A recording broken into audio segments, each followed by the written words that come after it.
بسم اللہ الرحمن الرحیم۔ عزیزان من، آج ہم دوسری آیت پڑھنے جا رہے ہیں۔ سبق کی سورۃ بنی اسرائیل کی آیات ہیں۔ اللہ فرماتے ہیں وَاخْفِضْ لَهُمَا جَنَاحَ الذُّلِّ مِنَ الرَّحْمَةِ۔ وَاخْفِضْ کا معنی جھکے رہو، لَهُمَا کا معنی ان کے سامنے، جناح الذُّلِّ کا معنی عاجزی کرتے ہوئے، من الرحمہ کا معنی شفقت کرتے ہوئے۔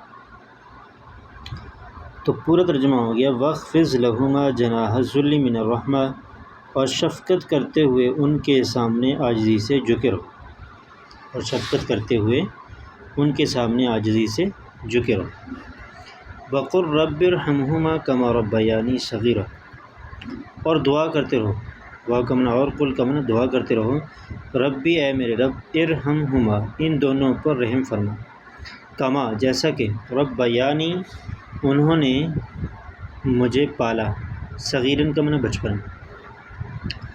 وقل رب ارحمہما کما ربیانی صغیرا، اور ان دونوں پر رحم فرما جیسا کہ انہوں نے مجھے بچپن میں پالا۔ اور یہ دعا عام طور پر بچوں کو سکھائی بھی جاتی ہے تاکہ وہ اپنے والدین کے لیے کرتے رہیں، رب ارحمہما کما ربیانی صغیرا۔ یہ دعا کثرت سے مانگنے والی ہے والدین کے حق میں۔ آگے فرماتے ہیں ربکم اعلم بما فی نفوسکم۔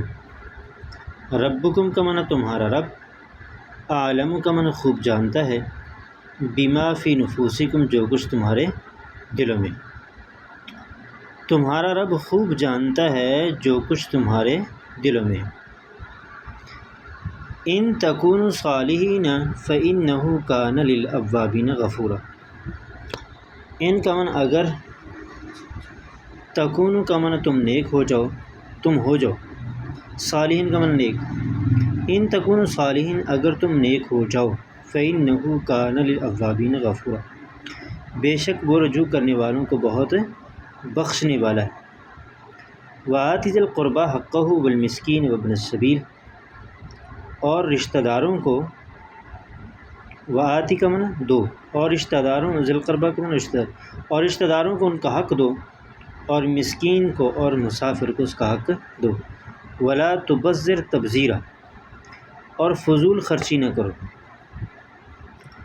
اور رشتہ داروں کو ان کا حق دو، اور مسکین کو اس کا حق دو، اور مسافر کو اس کا حق دو، اور فضول، ولا تبذر تبذیرا، اور فضول خرچی نہ کرو۔ ان المبذرین کانوا اخوان الشیاطین، بے شک فضول خرچی کرنے والے شیطان کے بھائی ہیں۔ وکان الشیطان لربہ کفورا، اور بے شک شیطان اپنے رب کا بڑا ہی نافرمان ہے۔ تو یہ بڑا ہی ناشکر ہے، یہاں تک آپ نے کہا۔